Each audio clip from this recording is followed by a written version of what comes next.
Well, good morning. It's time to begin. We're going to continue doing worship as a topic for this week and next, I believe. Next week's still July, isn't it? Yes. Okay. So, for the month of July, continue doing worship. And then we'll change gears and do something different in the 5 weeks of August. Today, we're going to talk about worship and culture. And really, it's more like church and culture. It's a question of how does church and culture interact. We probably have a lot of questions about that. In fact, I would say probably, you hearing staticky sound? Okay. Probably most of the questions that we get in church are some combination of either church and culture type questions of, is that okay? So just two passages to get us framed in a way of thinking about this. Isaiah 45:18 says, "For thus says the Lord, who created the heavens, he is God, who formed the earth and made it. He established it. He did not create it empty. He formed it to be inhabited. I am the Lord and there is no other." Also Isaiah chapter 11, verse 9, "They shall not hurt or destroy in all my holy mountain, for the earth shall be full of the knowledge of the Lord as the waters cover the sea." Okay. Two passages not closely related in any way except this. They make this point. On the one hand, God filled the whole earth with people, right? That was the point. He didn't want it to be empty. He filled the earth. On the other hand, God also expected that all the people everywhere would come to know him and worship him. Okay? So our question then comes out of that. In different places, people live, eat, work, speak differently. So how's that going to work? You have a whole globe full of people, and until very, very, very, very recently, people who had nothing to do with each other information-wise. In the very late modern era, communication and electronic communication and so forth, you can talk to call up somebody in China right now if you want to. We can share a little more than in the past, but that's all pretty recent. And even now hasn't made our cultural differences go away by any stretch. It just makes us more aware of them.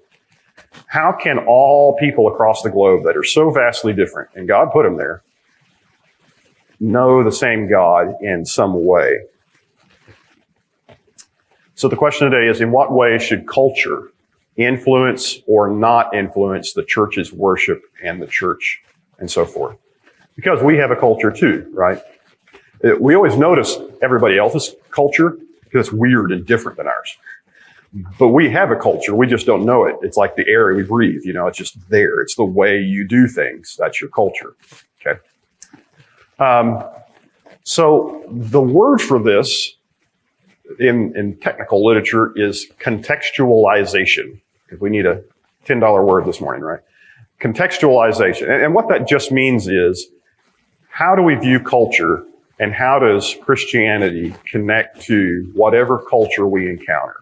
It's a word that we use a lot in missions. If you're doing missions work, you'll eventually get told to read a book on contextualization. How do we figure out how to take the gospel to this new culture that we didn't know about? Okay. And there's three basic views. One of them is better than the others. Okay. But there's three basic views. View number one, culture is evil. Whatever, not mine, obviously, but yours. Whatever culture we encounter out there, it's just wrong. It's bad. They got paganism and other gods and all kinds of weird stuff, and they're left-handed instead of right-handed, or what? It's just evil, top to bottom. They don't eat the right foods. So what we're going to do when we take them the gospel is we're also going to teach them how to act like us. Okay. And so when that view is done in missions, you get kind of this foreign invader gospel. We're not just here to teach you about Christianity. We're here to make you good Americans, right? And we're going to show you how to dress like us and think like us. And we're going to hand you our English hymnals, and you're going to learn how to sing our songs and stuff like that. The other word for that is colonialism. We're just going to plant our culture on your continent. And it's bad news. For one thing, it's impractical that the culture receiving that kind of gospel is immediately skeptical of you. looks at you and think, well, you just want me to be like you. That's all you want. You're trying to change the way I dress, not the way I believe. And it's bad news, okay? The second view is culture is good. Everything about the culture is good. We just want them to believe in Jesus, but everything else is good. Don't try to change anything about them, okay? The problem there is there's probably at least some things in their culture that are bad. Why? Because they're humans. So if they worship other gods, and we say, don't worry, keep worshiping your other gods and worship Jesus, the word for that is syncretism, where you take two religions and rather than pushing one out, you just put them together and say, do both. Okay? And that's no good. You got weird morality, keep your weird morality and just put Jesus on top. Right? That's not good. You get a false version of Christianity in that. So the third option, as you might guess, is the right option. But it's harder. It takes discretion. And that says there's going to be some things in culture that are good and some things that are bad. Right? There is no culture anywhere on the earth where everything they do is sinful. And there's no culture anywhere on the earth where everything they do is good, including ours. Okay? So what you have to do then is just discern and say, how would that culture do that? If they had received the gospel before me, how would they have figured out how to do that? What songs would they have written and sung in their church if I hadn't handed them an English hymnal? What would their music sound like? It might sound completely different than mine. How would they have arranged their worship service? I don't know. Might be different. Who would they have worshiped? That's not up for grabs, you see. The gospel, not up for debate. But how they arrange it. What would they wear to worship? Would they dress like me? That's up to them, see. But you have to figure it out, and it's difficult. And we are doing the same thing. Even though we're not in the missions field, cultures change in the same place, you see. If you've been in our generations classes on Wednesday night, we talked a little bit about how generations change from one to the next, and with them, culture shifts. And so different generations kind of end up like different cultures. And so you get a church that's rooted in one culture. Maybe it's an older generation culture, and they say, our way of doing things is right, and y'all's way of doing things is wrong. And then younger folks come in and say, no, our culture's right, and your way is old and bad, right? And so the trick is to figure out how to integrate the good things out of culture that come up without adopting any of the bad. So the prime example of that is out of the book of Galatians. I'm going to pause here, and David's going to play for me a short video because I didn't want to do a 30-minute lesson on Galatians. So what I'm going to do, I got a 5-minute video. This is N.T. Wright introducing the book of Galatians. And what I want you to listen for are, what are the cultures that are clashing in the churches of Galatia? And then we're going to read a passage or two and say, what can we learn from that? Go ahead, David, when you get a chance.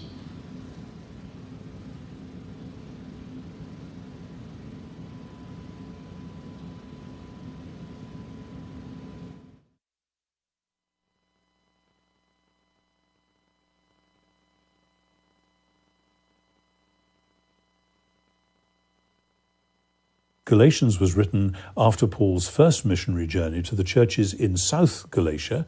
Interestingly, a recent book by a Roman historian who's studied the archaeology of that part, Anatolia, is absolutely categorical. It must be South Galatia, and you really can't have it any other way. But these are debates which go on in the commentaries and the articles and so on.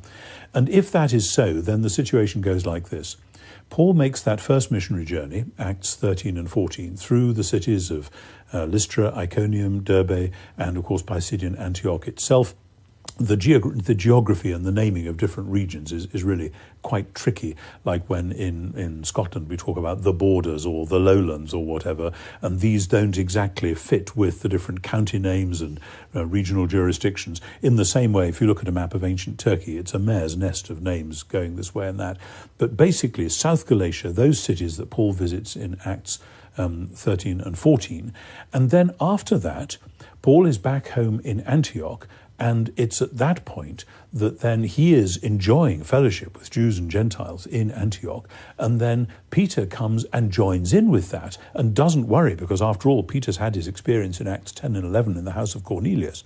And so Peter is quite happy to share fellowship with the Gentiles. But then some people come from Jerusalem, from James, and Peter gets cold feet and withdraws.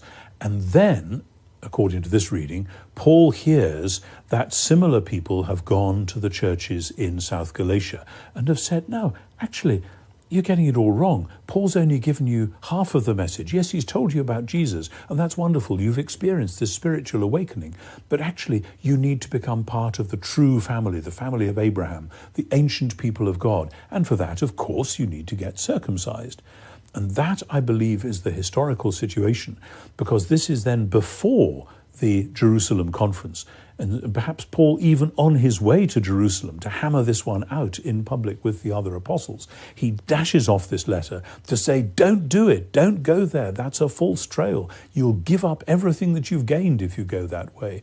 So this is easily Paul's most polemical letter, and as a result, it sometimes feels quite confused. He's switching from one foot to another and from one tack to another in his argument. But that, I think, is the historical situation. I therefore date Galatians very early, that is to say in the late 40s, and I put it either from Antioch itself or somewhere in that area as Paul is preparing to go south for the Jerusalem conference.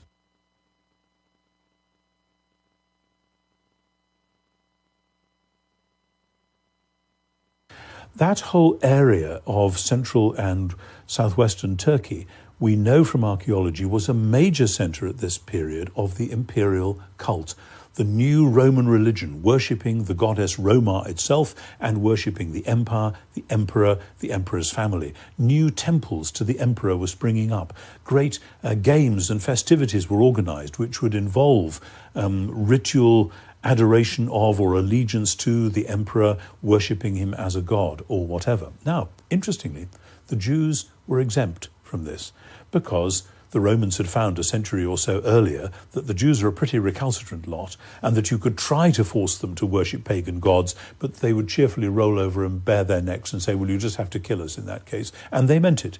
And so the Romans, who were pretty pragmatic about that sort of thing, said, okay, if it really matters that much to you, here's the deal. You Jews, you needn't worship our gods and our emperor, but what you must do is you must pray to your God for our state. And the Jews were quite happy to do that. We will pray for you, we won't pray to you.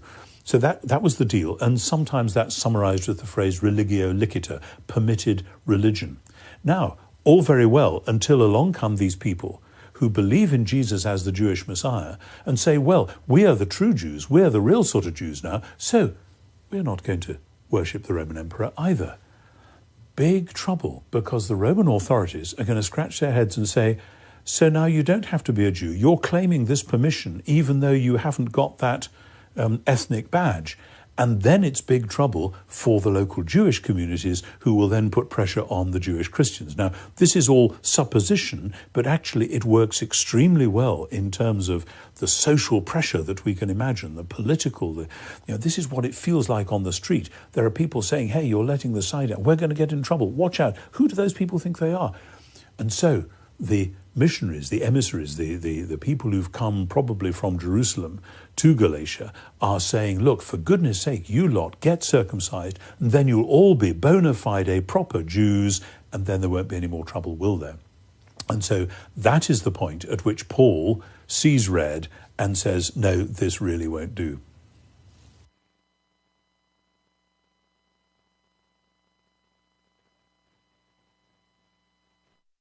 Going into the story of the Galatian Christians, give me one of the cultures that was vying for influence. Okay, so you got the Roman culture that wants you to be faithful to Rome and has made some little disclaimer for ethnically Jewish people, but doesn't want to enlarge on that any more than they have to, right? What was the other group? Jewish culture, okay, absolutely. So we have two identities at play. David, could you help me advance my slide? I'm stuck. There we go. So now listen to what Paul writes in Galatians 2, 11 through 14. But when Cephas, as Peter, came to Antioch, I opposed him to his face because he stood condemned. For before certain men came from James, he was eating with the Gentiles. But when they came, he drew back and separated himself, fearing the circumcision party. And the rest of the Jews acted hypocritically along with him, so that even Barnabas was led astray by their hypocrisy. But when I saw that their conduct was not in step with the truth of the gospel, I said to Cephas before them all, if you, though a Jew, live like a Gentile and not like a Jew, how can you force the Gentiles to live like Jews? And that last bit is our question, right? It's a culture question. He's saying, listen, we're here to teach the gospel. We're not trying to get the Gentiles to live like Jews. That's not our goal. Now, you could have had the same conversation in reverse with somebody from Rome, right? We're also not trying to get them to live like Romans. That's not the goal either. But we're trying to figure out, what would a Galatian Christian look like? And Peter was fine with that until somebody came from Jerusalem and said, they don't look very Jewish to me. And then Peter draws back and says, oh, well, you're right. This isn't the way we do it back home. You see. And that's really the debate going on. Chapter 3 says it like this: for as many of you as were baptized into Christ to put on Christ, there is neither Jew nor Greek, there is neither slave nor free, there is no male or female, for you are all in one in Christ Jesus, and if you are Christ, then you are Abraham's offspring, heirs according to the promise. Okay? What makes you Abraham's offspring? It's not whether or not you practice Judaism. It's not whether or not you act like a Jewish person from Jerusalem expects you to act. Have you been baptized into Christ? Then you're Abraham's. That needed to be stable. But the cultural aspects, he says, we're not trying to convince you to import somebody else's culture into your lives. That's not the goal. You can still be Galatian. That's the whole point. You can be Galatian and belong to Abraham. Okay? So, in terms of worship then, what's the point? All persons were called to be God's people together. And Paul would not permit division based on race or culture. He says, we're not going to do that. And yet, throughout Christian history, we have still struggled with that issue. It's not easy. Because in fact, today's sermon is a little bit about this. I'll just touch on it now. Built into our brain is this idea that people who look different than me must be doing it wrong. Right? There's a quote that gets used from Martin Luther King all the time. And it's a fairly accurate quote. He says, it's appalling. The most segregated hour of Christian America is 11 o'clock on Sunday morning. Like, it's still, when it comes to worship, we still kind of tend to segregate ourselves into little cultural groups. And that's true of black and white. It's also true of age groups. That you find a group of people who kind of want to do it the way you want to do it, and you go with them, right? That we're not really very good at recognizing people of different cultural backgrounds are going to be different, and we get very cynical and skeptical of them. I'll give you this example. This one's close to home. The person I'm about to name, I'm a fan. Like, I have several of his books in my office. A sermon he preached, I had a cassette tape when I was a kid, and listened to it over and over again, and it was the first cassette that I remember listening to and thinking, I want to preach like that when I grow up. Like, it was hugely influential on me, the way he sounded, the way he preached. Then I stumbled across this that he wrote some years later. He says, I am very much in favor of Negro meetings for the Negroes, but I'm just as much opposed to Negro meetings for white people. And I'm against white brethren taking the meetings away from the Negroes and the general mixing that has become entirely too much of a practice in these Negro meetings. Such a thing not only lowers the church in the eyes of the world, but it definitely is against the interest of the Negroes. If any Negro preacher says that this is not true, that will be the evidence that it is true, and that he has been spoiled by the white brethren and wants to preach to white audiences. And if any of the white brethren get worked up over what I've said and want to accuse me of being jealous of the Negro preachers, I will just tell them now that I don't even want to hold a meeting for any bunch of brethren who think that any Negro is a better preacher than I am. And he wrote that in a paper that he edited. Like, I mean, he thought it out and then published it and said, that's what I think about this topic. Okay? Really thoughtful guy. I appreciate a lot of the things that he wrote. And then you read that and you think, how did you get there? What was he doing? He was looking at some other culture, and he just didn't see how that could be the way it is. Like, that can't be right. That's not the way church is supposed to look. See how easy it is then? And that's the issue at play. And that can happen with whether it's race, right? I don't want to mix your culture with mine. It can happen with age groups. It can happen with geography. You know, we in the South worship this way, and you Northern Yankees worship like that. We don't do it that way, right? That's the question of being very careful about what we connect to the gospel and what we don't. So what kind of diverse customs might we encounter in the Bible? How about posture? What's the right posture for worship? Obviously, it's sitting down in a comfortable chair, right? Obviously. If you read the scriptures, how did people worship posture-wise? Ephesians 3:13 mentions bending the knee. Luke 18:13 mentions bowing the head. 1 Timothy 2:8 mentions raising hands. Mark 14:35 mentions on the ground with your face on the ground. But Luke 18:11 and 13 mentions standing. James 2 says sitting. That's the right one, right? And then just for fun, Acts 3:8 says leaping. And air and heat are good too, right? Yeah, clearly. Cultural necessities. Well, which one's right? Well, see, clearly the gospel isn't trying to tell you, here is the correct posture for worship. But we all have a posture that we just kind of got used to, whatever it is. And that's the one we do, which is fine. I'm not even telling you to change. What I am telling you is when the person next to you does something different, remember that you just got yours because it's the way you've always done it. That's not anything the Bible taught you. So we'll have churches of sitting people who look funny at standing people or hands people or whatever, right? And we say, that's not the way we do it. Well, in the Bible, you see all those things, and it just kind of depends on the circumstances. I won't lie. If I see anybody leaping during worship, I'm going to think there's something going on back there and needs to settle down. But there you got a passage that talks about people, you know. In the Psalms, it mentions it as well.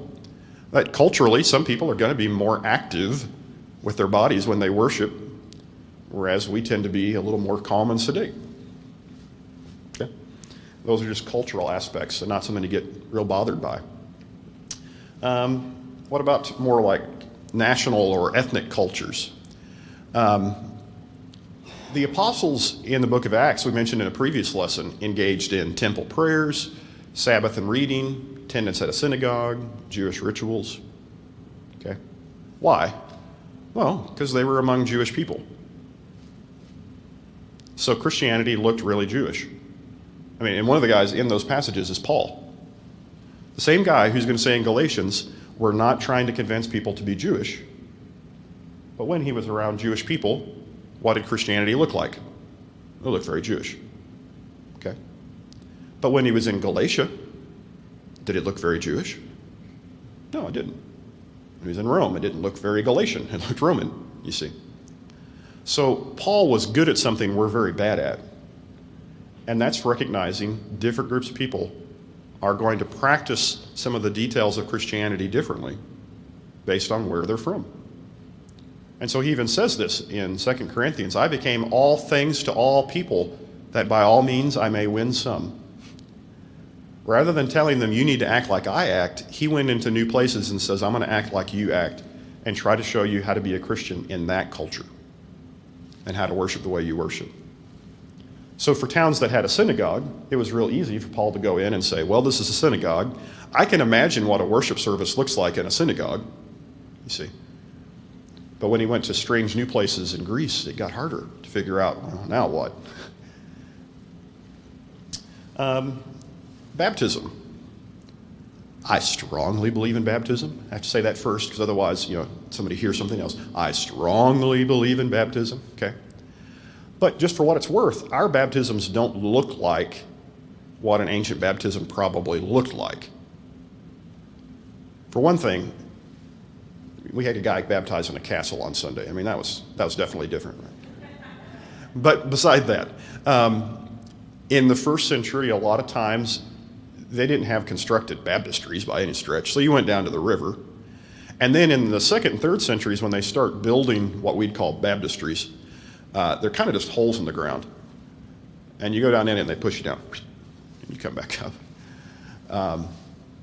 We kind of tend to do this thing where we have some kind of elevated pool and take people up to it. Whereas the picture at the top there is from a Life Church that has theirs kind of down on ground level, where people can kind of gather around it and see it that way, and it's a little differently? Which is the right way of doing it? Who cares, right? That's one of those things that they're not going to look the same from place to place. I assume if you're baptized in a desert community, how you treat water might be a little different than me. You may be really particular about how you do it, because don't waste water around here. I don't know. But that's just one of those things you figure out, and you don't kind of look askance at somebody that does it somewhat differently. What about communion? The hot button topic of the Central Church of Christ today is how best to do communion, right? Pre and post pandemic, right? How to do it. I mentioned to an elder the other day, unless we do it around a table laying down, we're not going to do it biblically. Acts 22:14, and when the hour came, he reclined at table and the apostles with him. Okay. Anyone want to vote for? That's the option I should have put on the survey. Sent the survey out. Reclining at table, option 1 for communion. Very biblical. Well, no, we're probably not going to do that one. And I'm not honestly suggesting that we do that. Okay.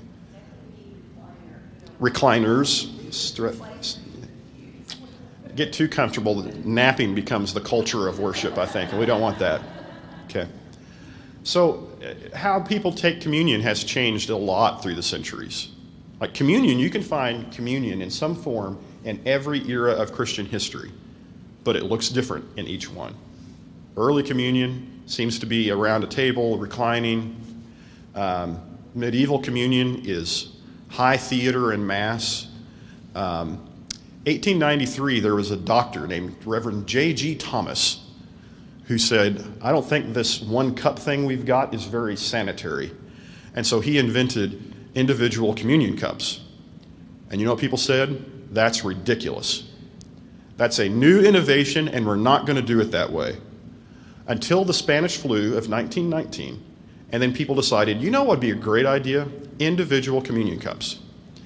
Now, 100 years later, that's so normal, we don't know how to do it any other way, right? Okay.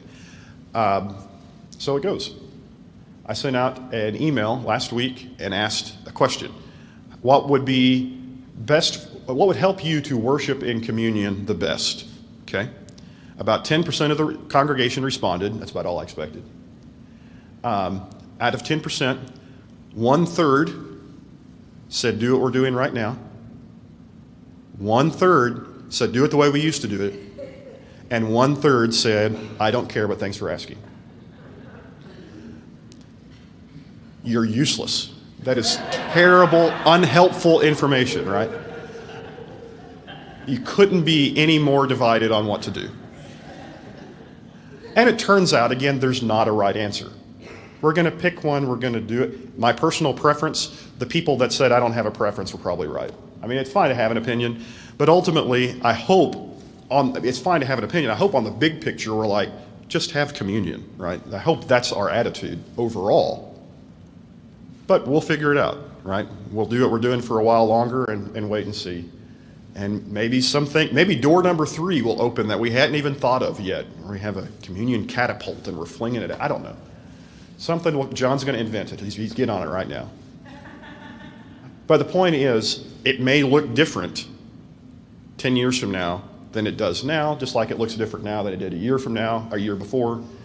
And people 10 years from now will look at the way we did it and say, I can't believe they did it that way. Same way you look at somebody who uses one cup.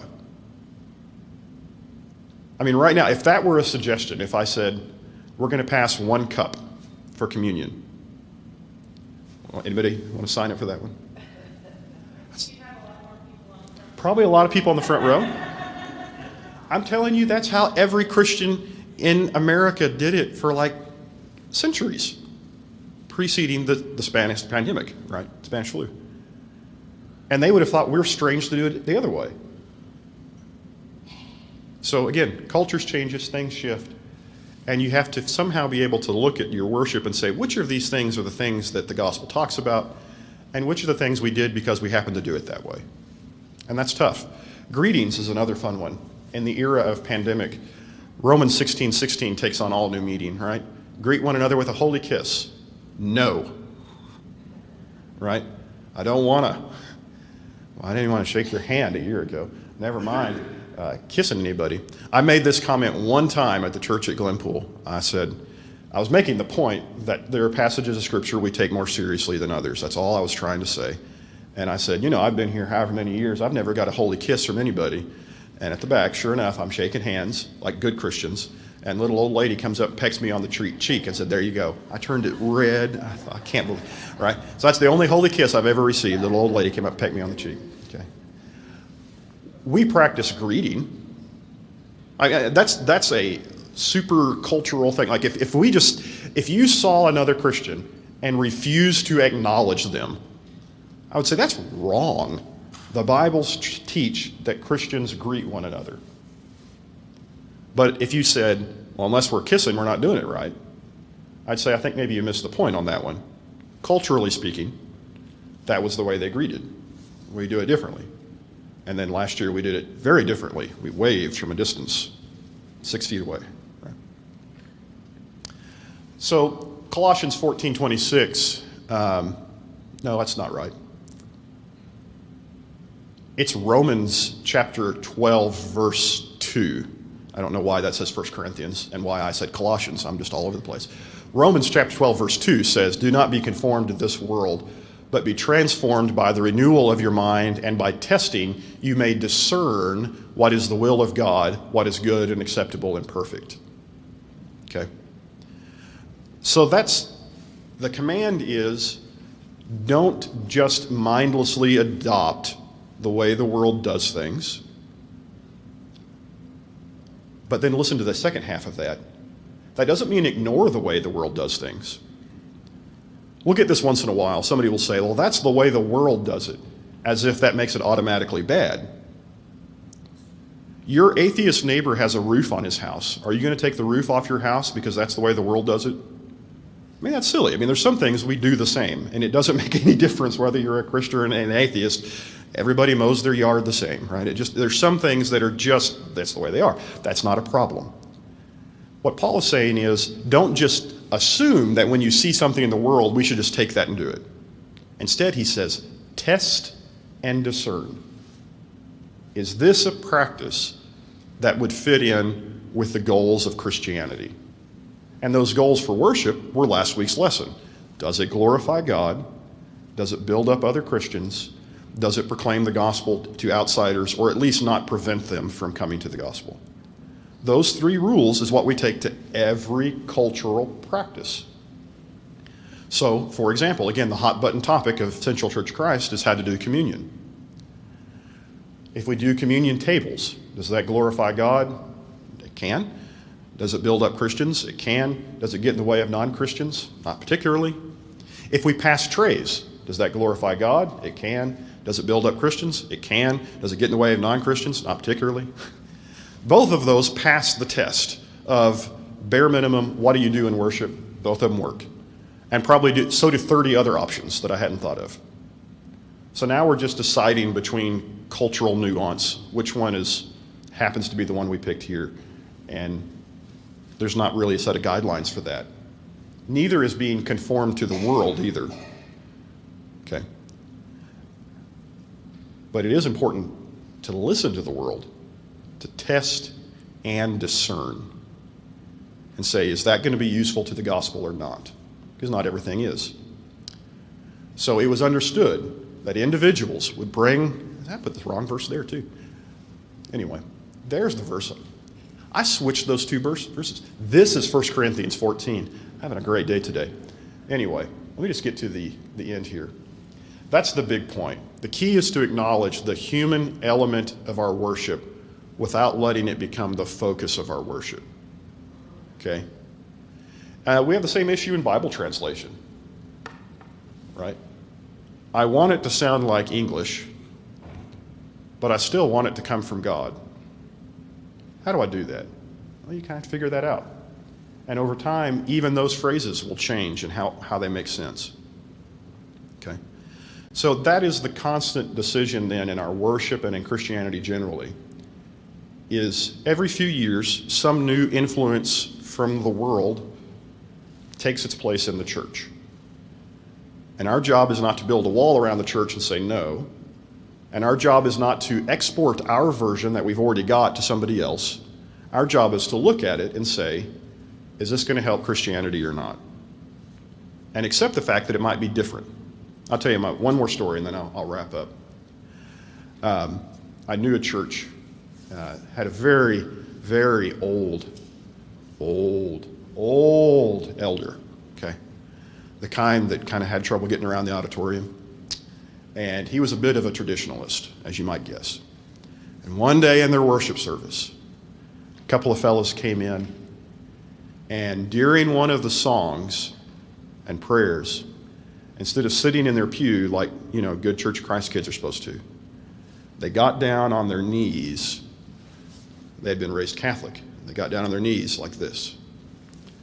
And the old elder gets up out of his pew, and he starts walking down there to the front where they are. And everyone knows what's going to happen, right? He's going to tell them that's not the way we do it there. And he gets all the way down to their pew. And he gets down on his knees next to them and prays the way they do, so they don't feel strange. That's the Christian attitude that says posture doesn't matter. In 1,000 years, he would have never thought to do it that way himself. But he wasn't going to throw somebody out because they did. He was as conservative as they come, but he knew what mattered and what didn't. And that's what we're looking for in our worship. So before we get on our high horse about anything we see in a worship service, we start by saying, is this just me trying to put my preferences on other people? Am I asking the right questions? Does it glorify God? Does it build up Christians? Does it get in the way of the non-believer? And that solves like 99% of the things we fight about in churches. Okay, I'm done. You're a few minutes early. Go get you some coffee, and then we'll start worship at 10.